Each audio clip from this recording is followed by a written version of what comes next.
सन्माननीय मंत्री महोदय, जे अधिकाऱ्यांनी सांगितलं ते सांगतायत, पण अध्यक्ष महोदय वस्तुस्थिती वेगळी आहे. अध्यक्ष महोदय, ह्या शुक्ला कंपाऊंड मध्ये जी लोक राहतायत, जे इंडस्ट्रियल गाळे आहेत, हे 1970 पासूनचे आहेत अध्यक्ष महोदय. आणि ह्यांच्याकडे जर मुंबई महानगरपालिका त्यांच्याकडनं टॅक्स कसा घेत होती, मुंबई महानगरपालिकाने त्यांना गुमास्ता सर्टिफिकेट कसं दिलं, त्यांना कमर्शियल इलेक्ट्रिसिटी कशी दिली, जर ते इल्लीगल होते तर मुंबई महानगरपालिकेने त्याच वेळेला त्यांच्यावर कारवाई का केली नाही?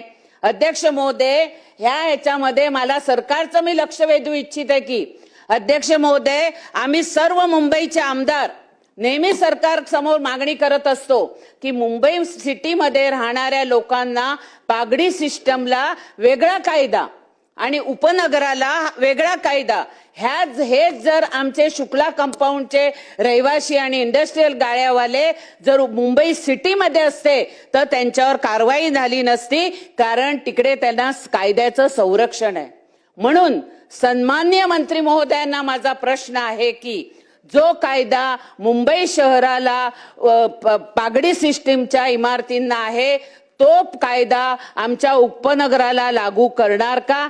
आणि दुसरा प्रश्न आहे की अध्यक्ष महोदय, शुक्ला कंपाऊंड मध्ये जी 20 घरं आणि 55 गाळे इंडस्ट्रीजचे ह्यांनी तोडले, त्यावेळेला तिकडे कोणत्या माणसाने सुपारी घेतली होती?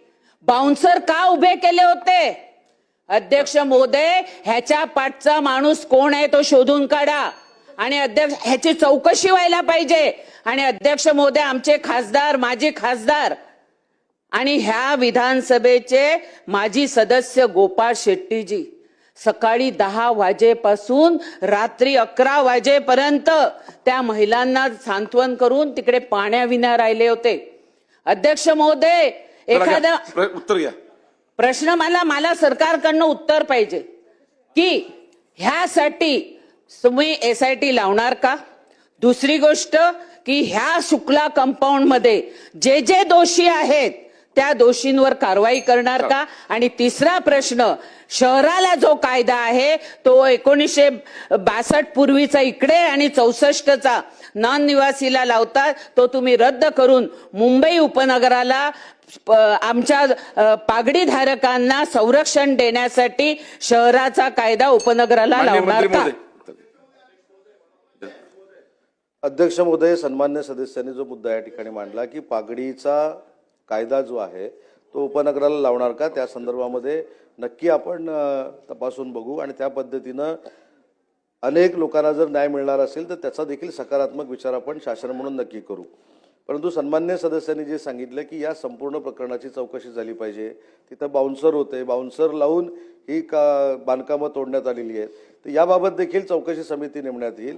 आणि मगाशीच मी सांगितलं की पावसाळा असल्यामुळं 20 निवासी जी घरं होती ती कुठेही पाडण्यात आलेली नाहीत. पुढच्या 30 दिवसामध्ये याची चौकशी करण्यात येईल आणि या 30 दिवसामध्ये चौकशी होईपर्यंत निवासी घरांना कुठेही हात लागायला जाणार नाही असे निर्देश देखील देण्यात येतील.